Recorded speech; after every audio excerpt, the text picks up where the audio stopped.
அடித்ததிக்கார தெய்வமே, அடிப்படிக்கார தெய்வமே, நான் யாருக்கு என்ன பாவத்தை செய்தேன்?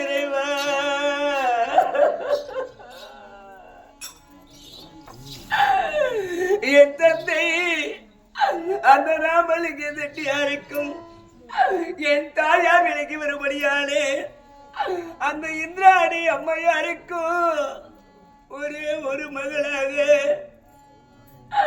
நான் பிறந்து என்ன பதிலை கண்டே நிறைவா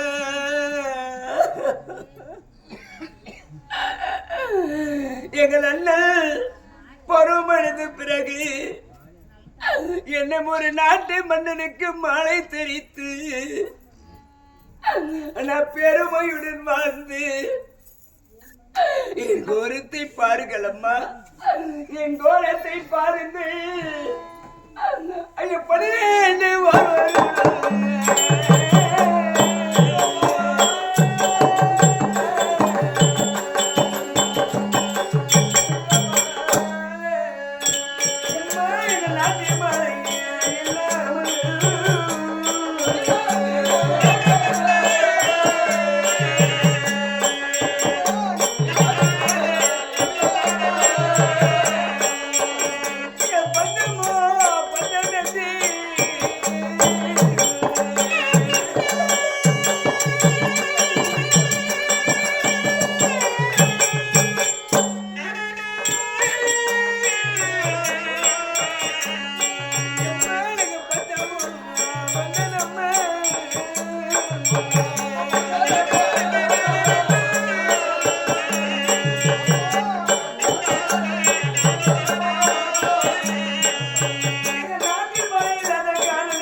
உண்ண உணவில்லாமல் ஆலை அவர்களும் இல்லாமல் பசியோ பதியாலே அம்மா எனக்கு பாய்ச்சி வேண்டும், எனக்கு சோற்றி வேண்டும் என்று கேட்கும் நேரத்தில் என் குழந்தைகள் பெத்தவயிறு பற்றி எரிகிறது.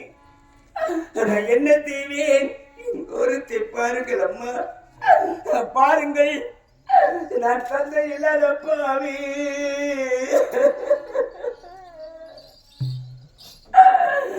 நான் பிறக்கும் போது என் தந்தை இழந்தே நான் என் தாய்முகத்தை நான் பார்த்ததில்லை.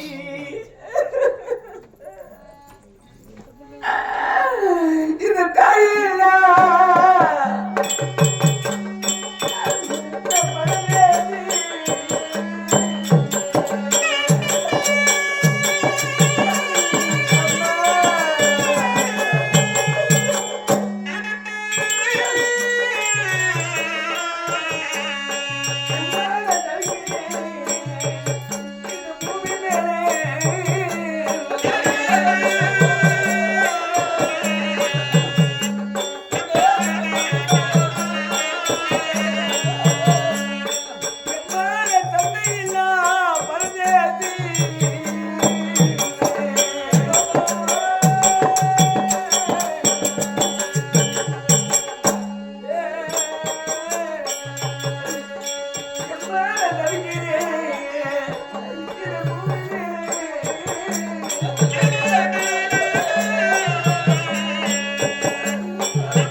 என் குழந்தைகள் பதிவோ மதியாலை வாடி வதங்கிரி குடியிருக்கில் எத்த வயிறாகப்பட்ட பத்தி இருக்கிறது.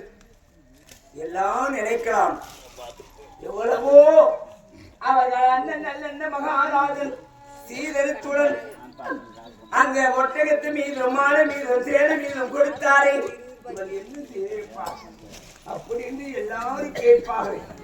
ஆனா நான் என்ன செய்வேன்? என் தமிழனிட தீரத்தை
அந்த தவிட்டு குறிகள் எரிசையாகப்பட்டது.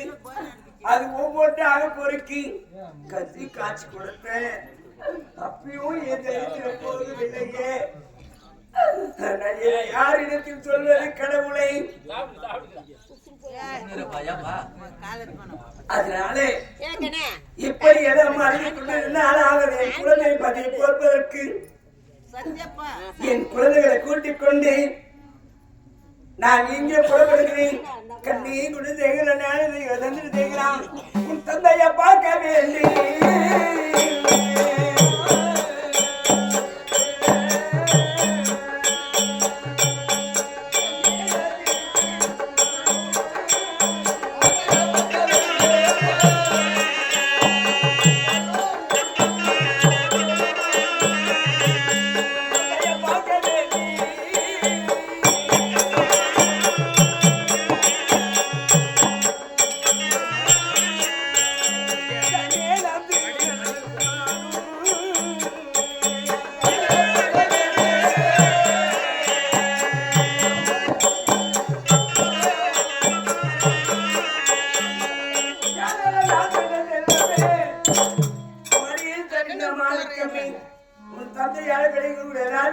அமர்ந்திருப்பார்.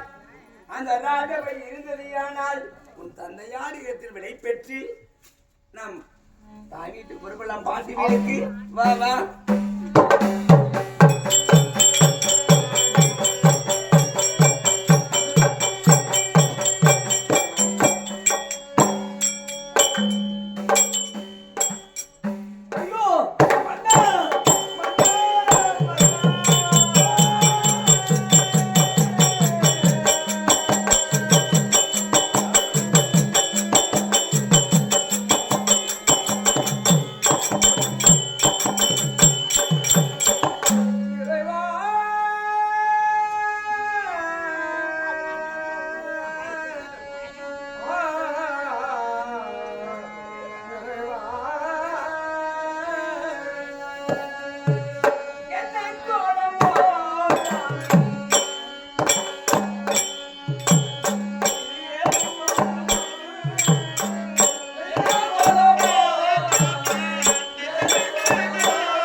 அமர்ந்திருந்ததையானால் சிரித்த முகத்தோடு கம்பீரத்தோடு அமர்ந்து கொண்டிருப்பீர்கள். இந்த நாளையில் பார்க்கும் போது உன் களத்திருக்கிறது செங்கோல் எங்கே? அந்த இங்கே அணிந்திருப்பது அந்த ராஜவுடைய எங்கே மன்ன?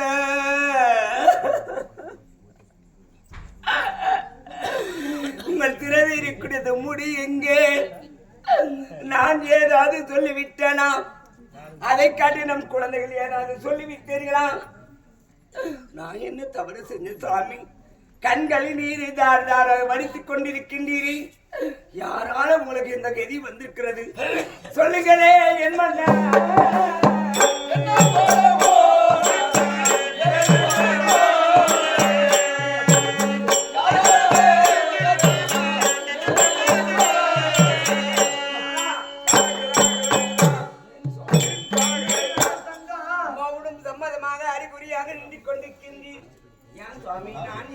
என்ன செய்வோம் ஓடி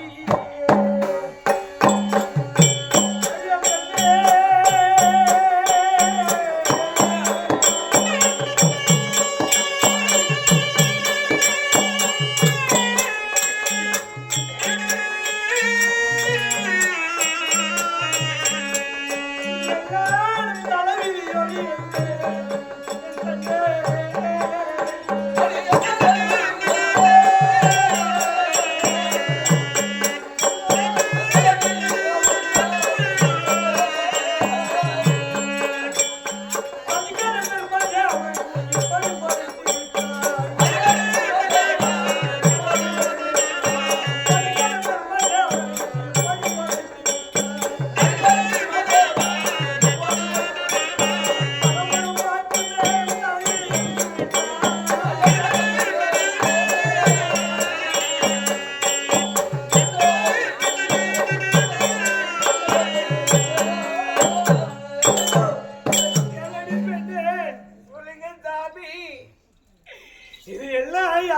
விட்டது கிடையாது கிடையாது. விதியாகப்பட்டது என் தலையிலே எழுதியிருக்கிறது. அது விதி விளையாடுகிறது.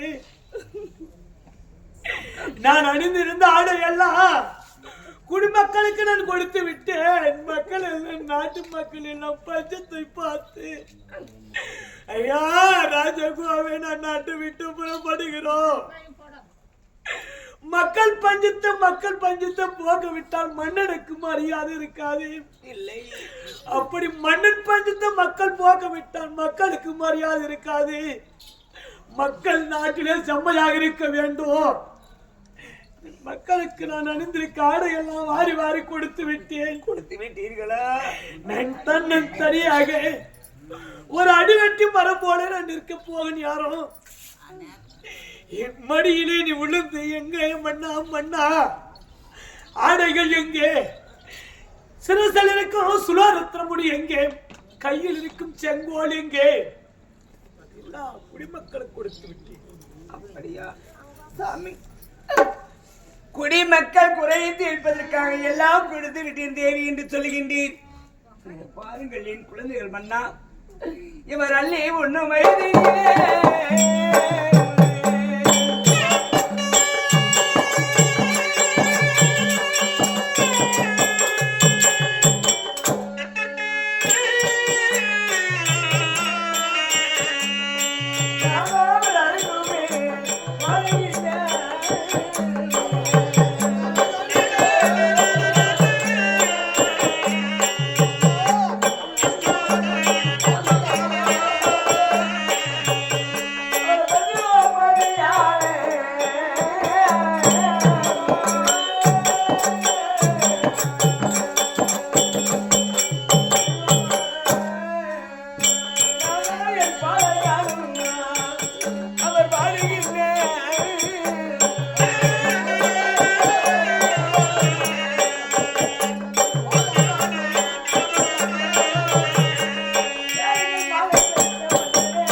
என் குழந்தைகள் பசியோபதியான என் பாலர்கள் வாடி வரைந்து இருக்கிற இடத்தில் அம்மா எனக்கு வசிக்கிறது, சோற்றி வேண்டும், பால் வேண்டும் என்று கேட்கும் நேரத்தில் இவர்கள் குழந்தை பசியாகப்பட்டது எனக்கு போக்க முடியவில்லை. என் கண்டே முடியவில்லை.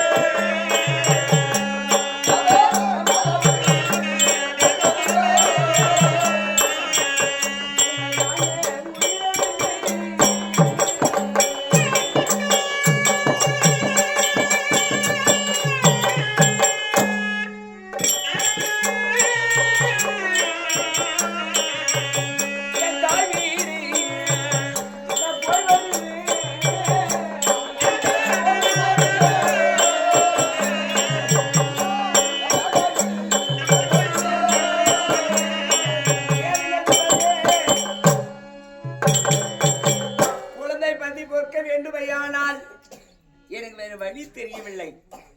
அந்த முடியவில்லை. என் ஆத்தா வீடு நான் சென்று வருகிறேன். எனக்கு தாங்கவே முடியவில்லை. என் தாய் வீட்டு நான் புறப்படுகிறேன். போக வீடு வழி கொடுங்கள் சாமி, வழி கூட்டி அனுப்புங்கள். உன் மனதிலே அன்று நாளை நானும் ஒரு பரதேசியாக நான் இருந்தேன். உனக்கும் தாய் தந்தை இல்லாத போது உன்னை நான் மறந்தேன். தாய் வீட்டுக்கு சென்று நீ எதை நீ நினைக்க போகிற? உனக்கு தாயாரோ இருந்ததானா?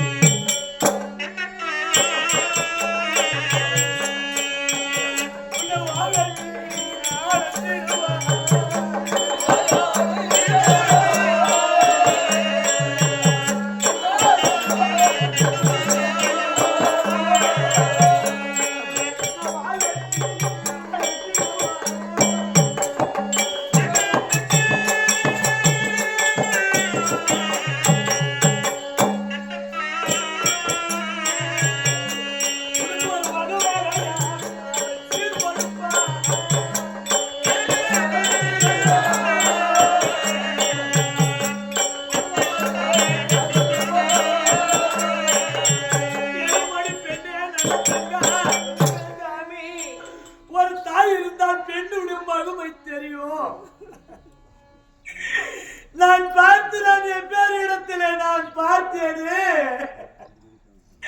நானோ எங்க அப்பங்க அம்மா முகத்தை பார்க்காத பரதேசியா இருந்து நான் ஒரு தகுதியற்றவன் வீட்டில் போய் பெண் எடுக்க கூடாது என்று எந்த தகுதிக்கு அந்த பெண்ணை எடுத்தால் நமக்கு அடக்கத்துக்கு உனக்கு ஆகும், வாழ்க்கை பறிபோகாது என்று நான் உன்னை மணந்த நாள் முதலா உனக்கு குறையில்லாமல் இருந்தோம். உனக்கு பெற்ற தாய் இருந்ததே உண்டான வா மகளே வாமா என்று அழைப்பான். மகமகையா சீர் கொடுத்து வளர்ப்பாய். தாய் இல்லாத வீட்டுக்கு நீ போகாதம்மா. தாய் இல்லாத போது பெண்களுக்கு சீரத்து போச்சு என்று சொல்லலாம். தந்தை இல்லாத பிள்ளைகளுக்கு பாதுகாப்பு வந்து போச்சு. அந்த நாட்டிலே யாரை நீ வைத்து நீ அங்க வாழலாம்? நான் பஞ்சல் மக்கள் மாதாவிட போகிறேன் சொல்கிறாய். சாமி, என் தாயை இல்லாவிட்டாலும் என் தாய்க்கு மேலாக அங்கே இருப்பவள் யார் தெரியுமா? என் தாய்க்கு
அங்கு இருப்பவள் யார்?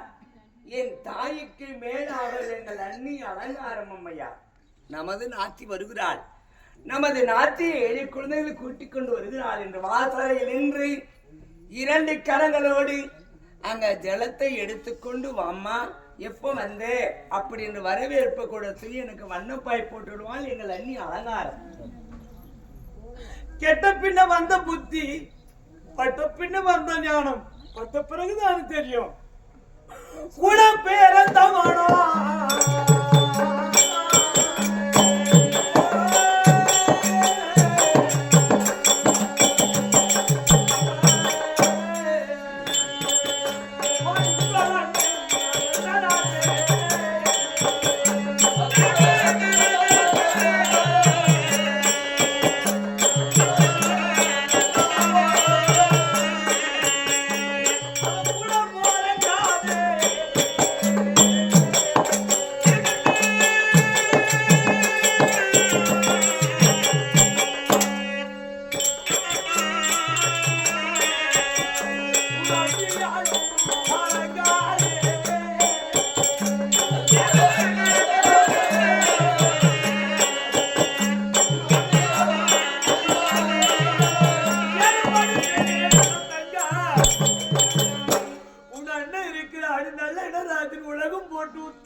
உத்தமர் தன் ஆட விட்டாலும் தன் சதியாகப்பட்டது ஆடும் என்று சொல்வார்கள்.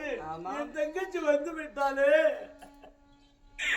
என் தங்கை முகத்தை பாருங்கள் என்று கட்டு தலைமுத்து கொடுப்பான். அங்க அவங்க அண்ணனுக்கு வந்த தேவி அவ அலங்காரம் கூட பிறக்கவில்லை. அங்க போனது உண்டானால் உனக்கு என்ன நடக்கும் தெரியுமா? என்னென்ன? நீ வந்த மக வந்ததானா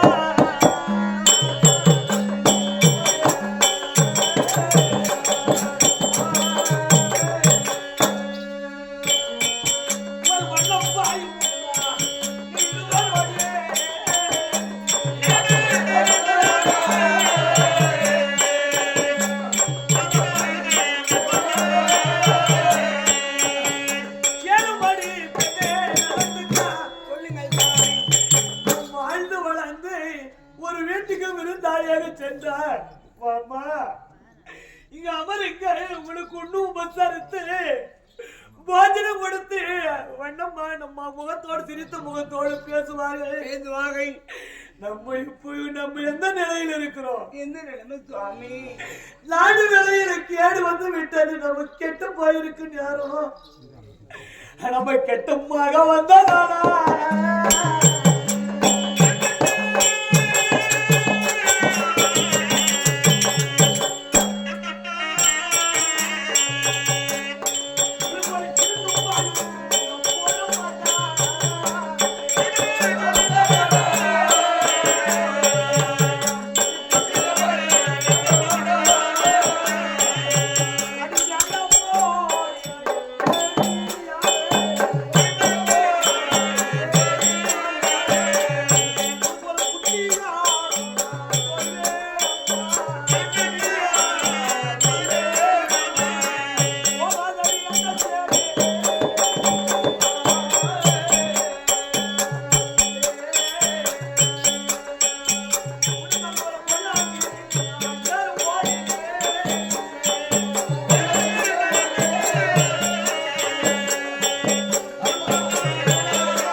உனக்கு விருந்தாளி என்று நினைக்க மாட்டான். ஒரு நாள் விருந்து மறுநாள் மருந்து என்று.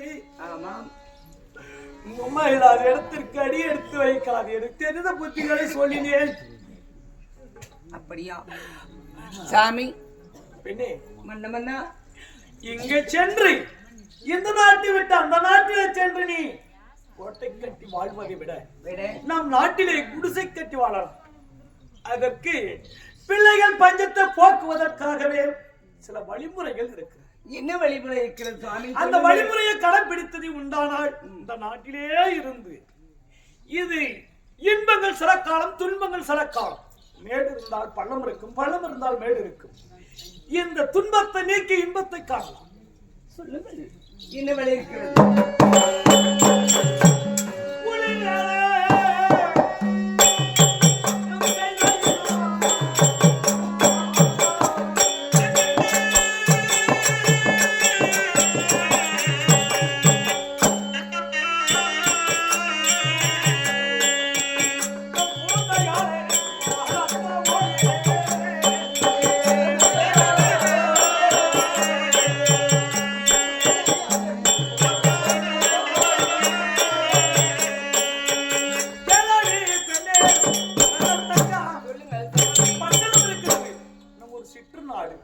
வெளிநாடுகளில் பட்டணம் இருக்கிறது. இங்கிருந்து வெளிநாட்டிலே சென்று கூலி வேலை செய்து அவர் குடிக்கக்கூடிய உழைப்புக்கு தகுந்த கூலியை கொண்டு வந்து விலை மதித்து நாட்டிலே கடையில வாங்கி வந்து கொடுத்து பிள்ளைகள் பஞ்சத்தை போக்கி விடலாம். இந்த வழிமுறை கடைபிடிக்கலாம். கூலி வேலை செய்து நம் குழந்தைகள் வளர்ப்பதா? இதற்கும்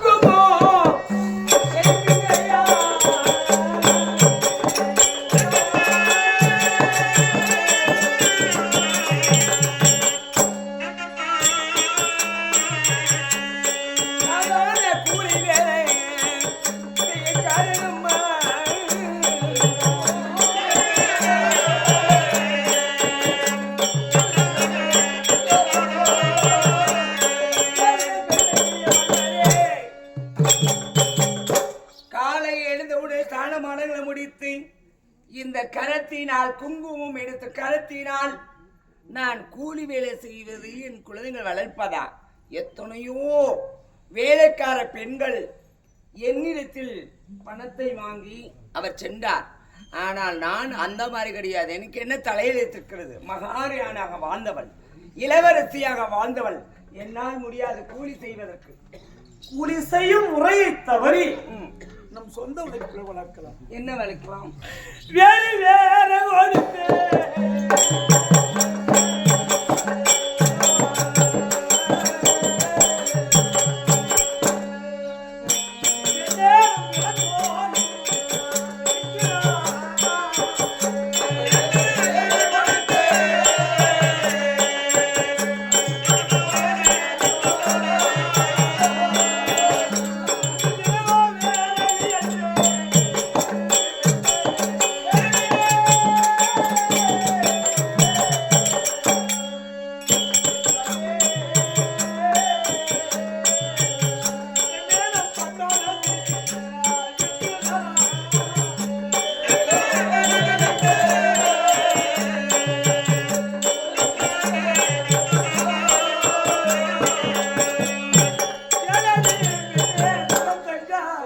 சாமி வேலி காடு இருக்கிறது, காட்டில் சென்று விறகுகளை வெட்டி கொண்டு வந்து வந்து பட்டணத்தில் விறகோ விறகு என்று விலைக்கோரில் விட்டு வருகிறேன் பெண்ணே. அந்த உழைப்பு வாங்கி மக்களை வளர்த்து விட, நம்ம உழைப்பு நாம் மக்களை வளர்க்க வேண்டும். அப்படியா? ஆமா. இந்த வேர்மொழியும்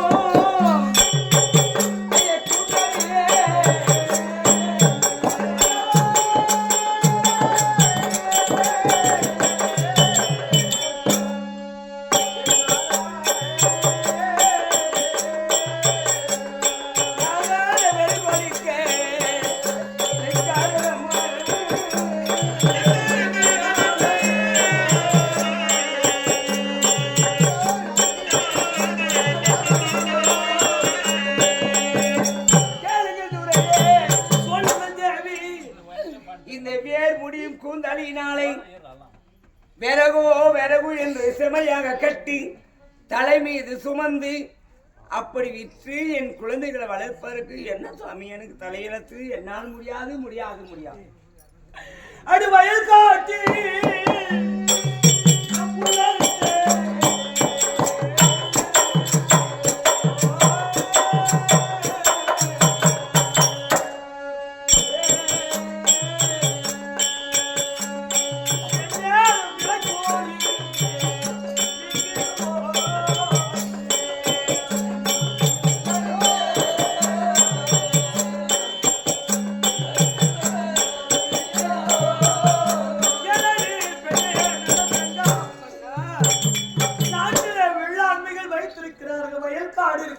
இருக்கிறது.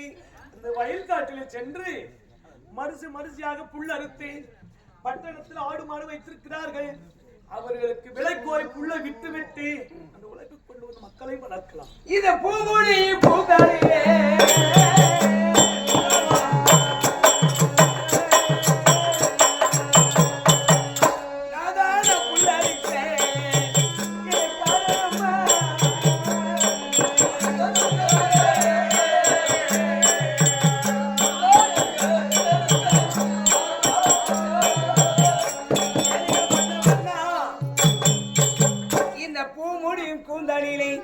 நான் புல்லறுத்து அந்த புல்லை விட்டு என் குழந்தைகள் வளர்ப்பதற்கு என்னால் முடியாது சுவாமி, முடியாது. இங்க பார்த்தது உண்டால் நாட்டில் நீர் வளம் நில வளம் பொருந்திய நாடு. நாட்டில் அவன் பாத்தியா சாமி யாரு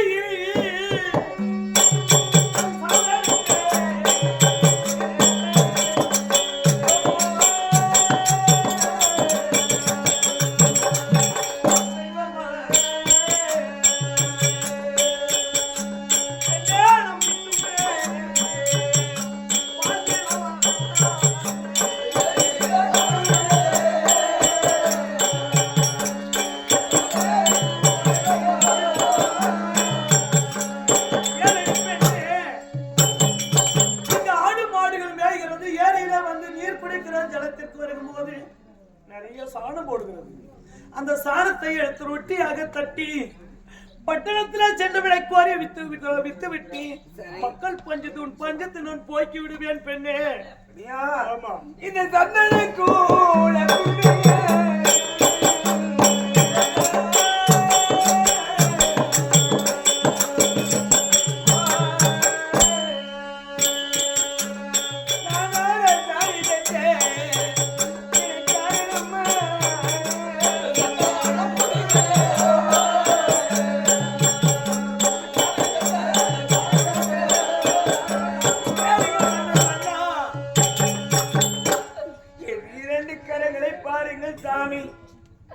சந்தனம் பூசி என் மேலையில் அப்போதுக்குரிய கரங்களினால் சாணி எடுத்து நான் சாணி தட்டி இதை விலை கூறி விற்று என் குழந்தை வளர்ப்பதற்கு எனக்கு என்ன சுவாமி தலையெழுத்து? என்னால் முடியாது.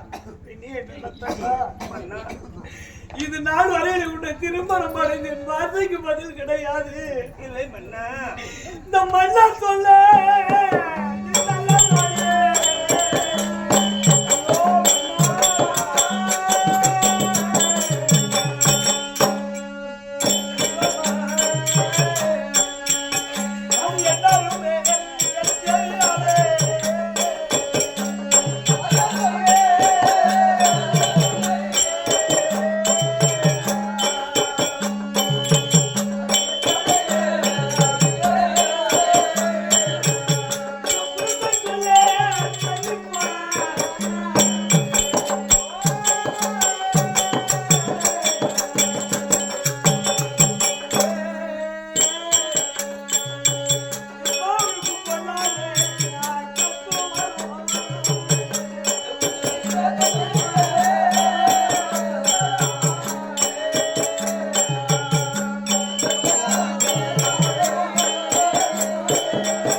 புருஷன் சொல்ல தள்ளி சென்றதை உண்டா உனக்கு பொல்லாத கஷ்டம் வரும்.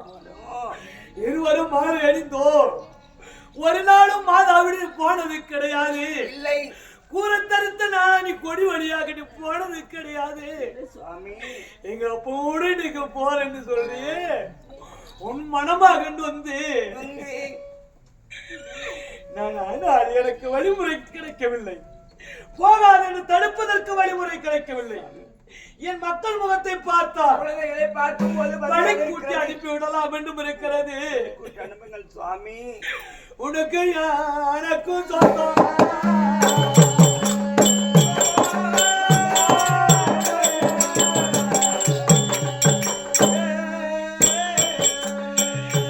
எனக்கு இன்னொரு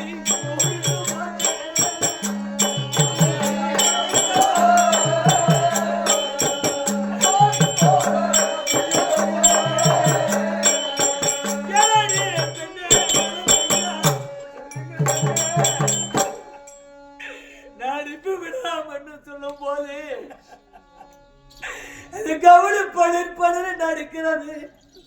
உனக்கு எனக்கு சொந்த உறவு நீங்க போ. தூரமோ தெரியாது. நீ நான் வழிகூட்டி அனுப்புகிறேன். என் கூட நடந்து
இந்த மானியனாகப்பட்ட என்ன குடத்தை எடுத்துக்கொண்டு என்னையோ என்னை என்று விளக்கு மாறி விற்கணும் போகும் வழியில குறுக்க வருகிறான்.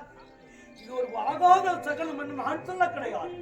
முன்னோர்கள் ஆண்டோர் சொல்லியிருக்கிறார், வாணியன் குறிக்க வந்தால் அந்த வழி அங்கேயே வந்து விடும் என்று சொல்லியிருக்கிறார். இது ஆகாத பொல்லாத சகலம் போகாது. இது பொல்லாத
பார்த்து வருகிறேன்.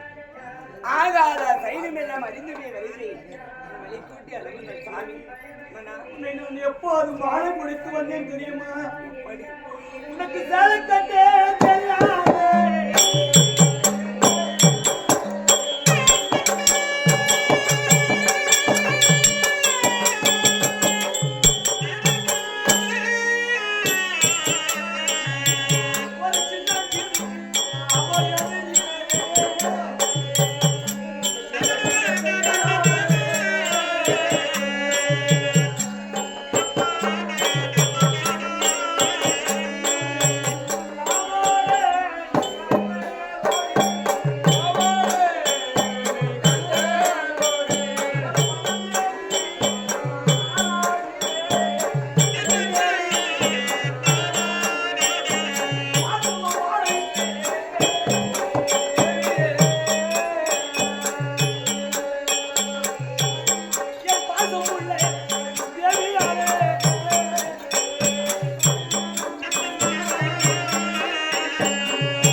பாவாடு கட்டு தெரியாத ஒரு பவந்தறியாத நாளையிலே இந்த பட்டணத்தாரத்திற்கு பார்த்து கொடுக்கும் வேலையிலே என்னை விட்டு போறேன்னு சொல்லியே இந்த பையன் தன்னை தேடி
ஒரு விறகு கட்டு சுமை எடுத்துக்கொண்டு விறகு என்று விறகு சுமை கட்ட வந்து ஆகாத சகனம் என்பார். சகனத்தை பார்த்தால் என் உள்ளமெல்லாம் பதைக்கிறது.